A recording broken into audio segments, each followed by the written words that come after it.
bienvenue. Aujourd'hui, on va s'intéresser à quelque chose qu'on utilise tous les jours sans vraiment y penser, le langage. Et plus précisément, on va explorer sa vie secrète, son évolution de tous les instants qui se passe juste sous nos yeux. On pourrait se dire, une langue comme le français, elle a des règles de grammaire bien claires, non? Tout est dans les livres. Alors pourquoi est-ce qu'on continue à l'étudier, à la rechercher? Franchement, la question se pose, parce que, à première vue, tout semble déjà réglé. Eh bien, voilà la réponse. Elle est simple, mais en même temps, elle est incroyablement profonde. Le langage, ce n'est pas une pièce de musée figée derrière une vitre. C'est un organisme vivant. Et c'est justement cette évolution constante qui rend son étude passionnante. Et c'est ça, le cœur du sujet. À chaque fois que quelqu'un parle, il ne fait pas que réciter des règles apprises par cœur. Non, il les réactualise. C'est un terme important. Ça veut dire qu'on prend les règles et on les applique à la vraie vie, au moment présent. Et en faisant ça, sans même y penser, on les change un peu. Prenez un mot d'argot qui débarque de nulle part et qui tout d'un coup est sur toutes les lèvres.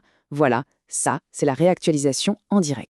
D'accord, mais qu'est-ce qui pousse la langue à changer comme ça? Il y a plusieurs moteurs très puissants. D'abord, il y a chez l'être humain une sorte d'horreur de la monotonie, un besoin de créer de la différence. Ensuite, évidemment, le contact entre les cultures qui brasse les cartes en permanence. Et enfin, le point le plus essentiel peut-être, la langue, c'est le miroir direct de la société. Quand la société bouge, la langue est obligée de suivre le mouvement. Alors, pour vraiment comprendre cette dynamique, on ne peut pas rester à la surface. Il faut voir la langue comme un produit social super complexe, un peu comme un oignon en fait, qu'on devrait peler couche par couche pour arriver à son cœur. Voilà le programme pour notre exploration.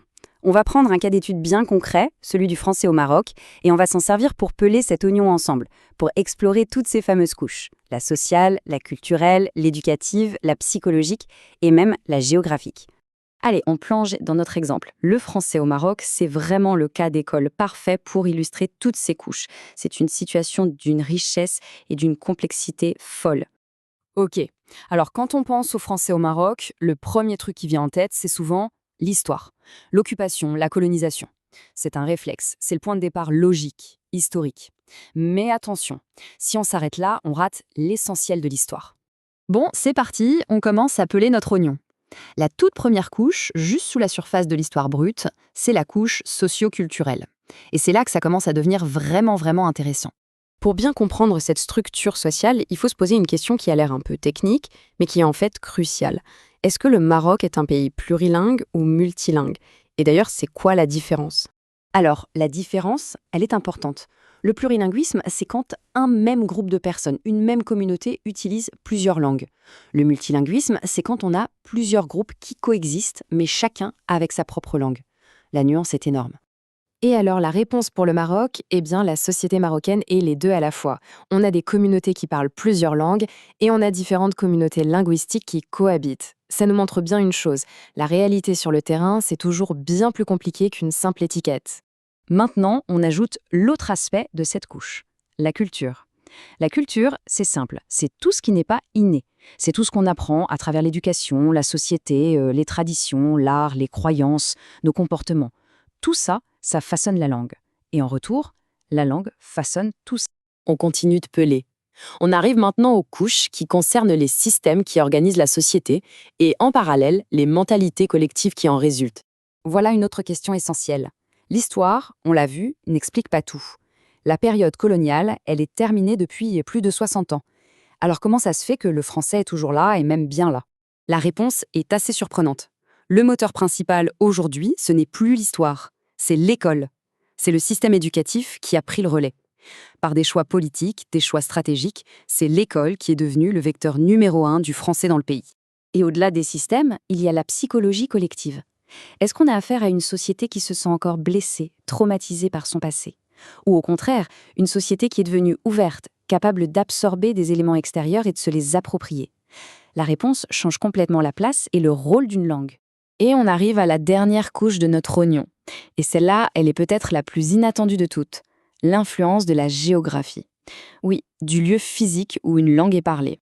Tenez, écoutez cette anecdote issue de la recherche que je trouve fascinante. Il semblerait que dans les pays chauds, le oui a tendance à être très ouvert. On peut imaginer un ouais, alors que dans les pays froids, il est plus fermé, plus pincé.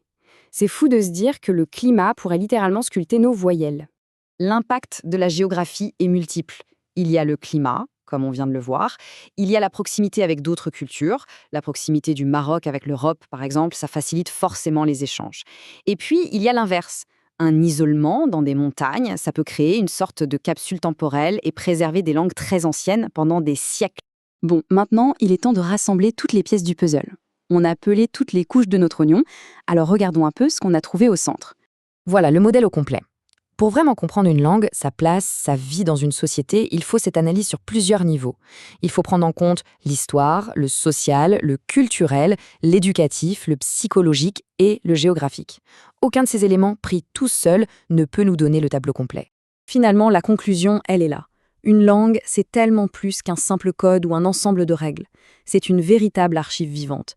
C'est la mémoire collective de toute une société, qui porte en elle les cicatrices de son histoire, la richesse de sa culture, ses peurs et ses espoirs.